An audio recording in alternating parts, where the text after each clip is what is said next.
StrayAllDay.com. You're now tuned into the show where you learn the discipline to show up day after day, to do the work, the confidence to put yourself out there boldly and authentically, and the mental toughness to continue showing up, doing the work, putting yourself out there, even when the success you've expected to achieve has yet to be achieved.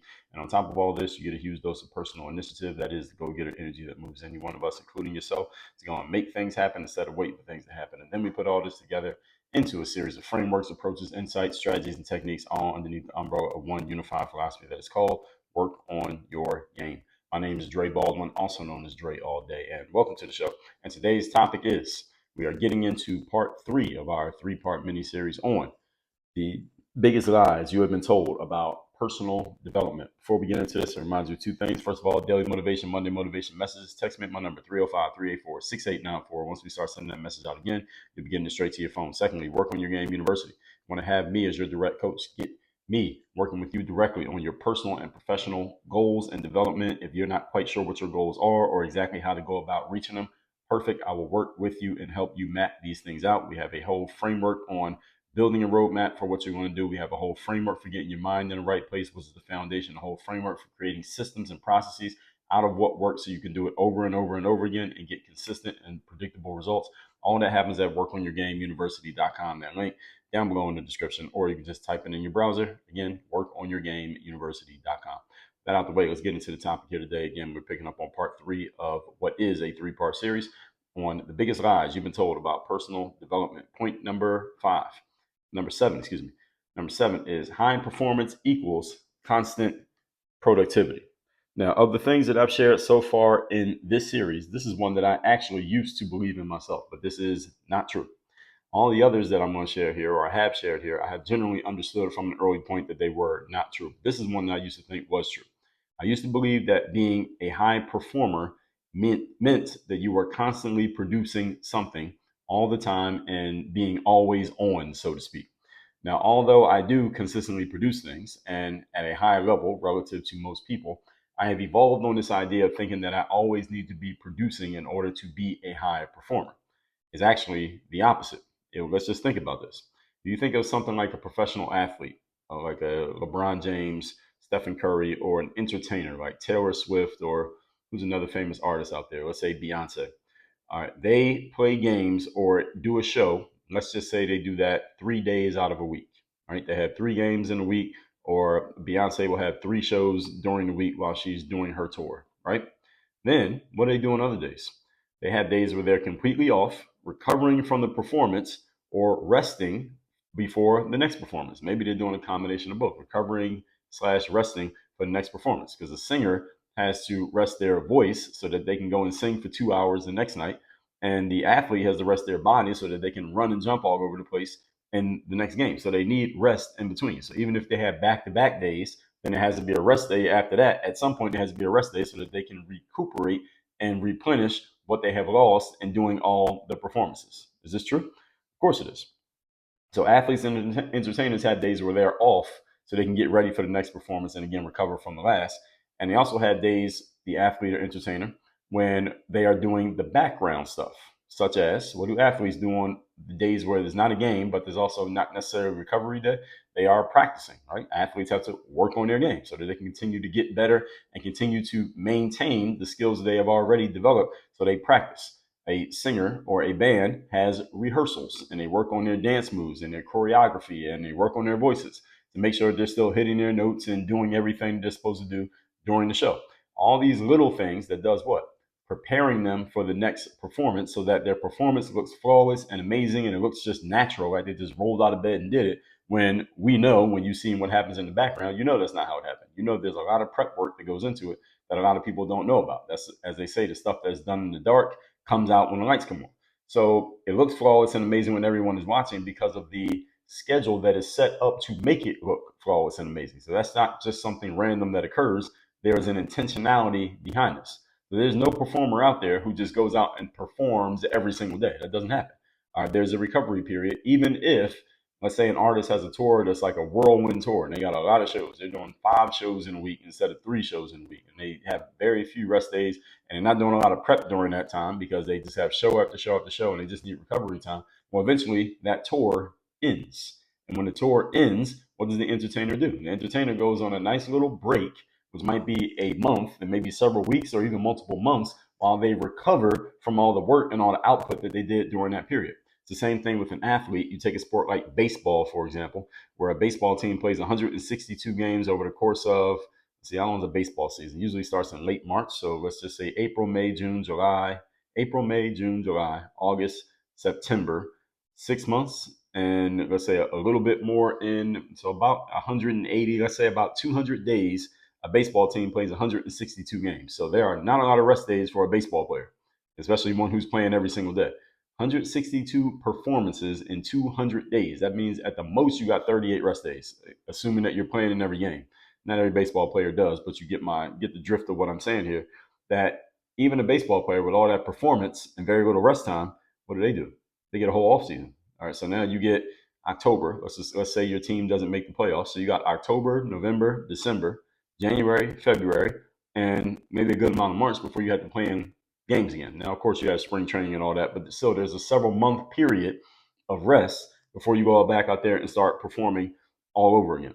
So the whole point here is before the next game or the next show or speech, for example, there is downtime to recover, or there's a long period before a long period of performance. There's a long period of recovery and recuperation so that you can sharpen your sword and be at your best again so you can go out there and perform the way that you are expected to perform. Because if you're not getting the time to recuperate and recover, then your performance would eventually start to fall off, or you'll be worse, right?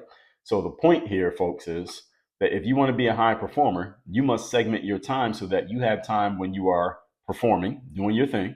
You also need time when you are preparing for that performance.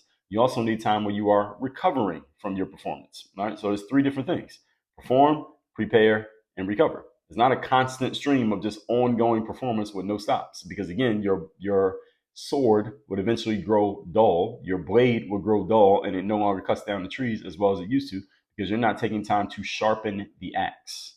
So this is why athletes, as I already explained, have off seasons. Why a singer may have a string of shows, but then they spend a day drinking hot tea and barely speaking at all so that their voice can recover so that they can speak again the next day. Or why a pitcher in baseball may pitch one day, but then they get 5 days off before they have to go out there and pitch again because their shoulder needs recovery time. So you, as a high performer, need to look at your schedule and see, are you fitting these times in? And I would suggest you do these the same way that an athlete or entertainer does, and they do them by the day, not by the hour. So it's not like 1 hour performance, 1 hour recovery. How about you just take a whole day and just do all the performing you need to do? People ask me often, Dre, you have this show that comes out every day. So people who are familiar with the show and been listening for a while, if they ever have a chance to have a conversation with me, they ask me this.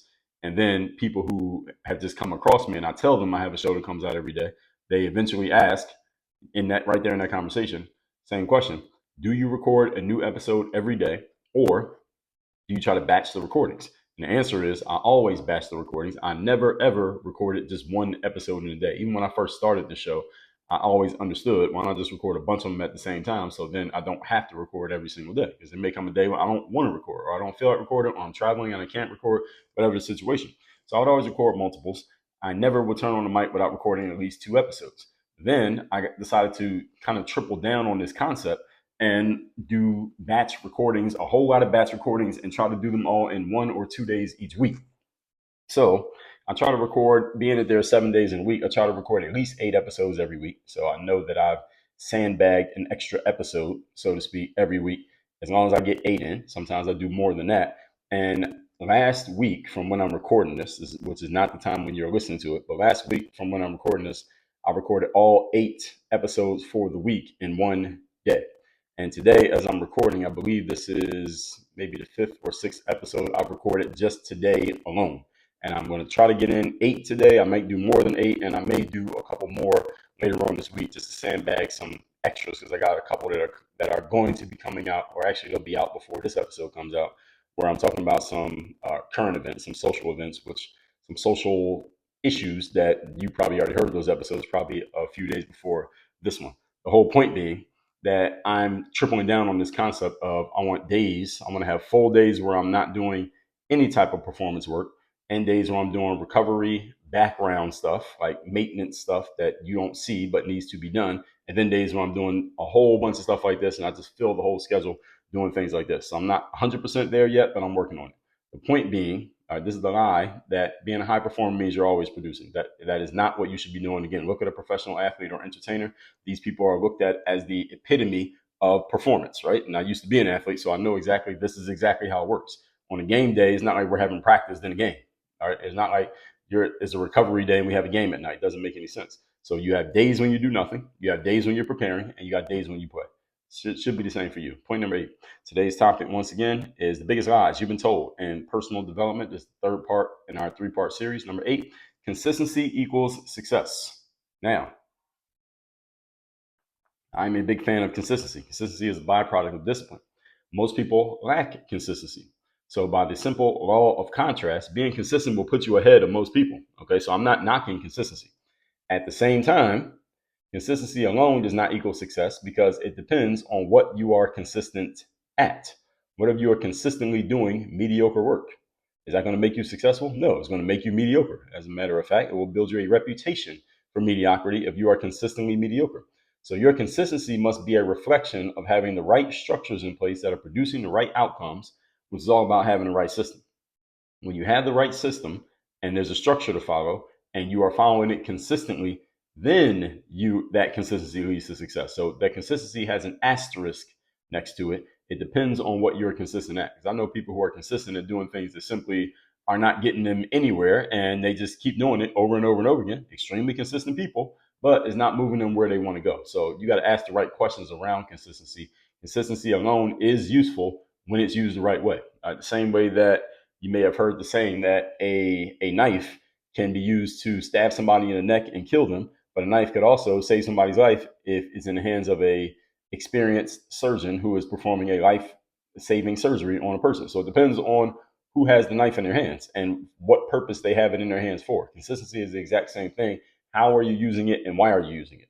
If a robber or thief has a gun in their hand and they want to take your wallet, that could be very dangerous to you. But if a police officer shows up and they have a gun in their hand, that could be life saving for you because they could kill the robber or thief before they shoot you or they steal anything from you. So it depends on who has it. It depends on how it's being used. So same thing you should ask yourself about consistency. So if you're consistently doing things that are not producing your desired outcomes, your consistency is hurting you, not helping you.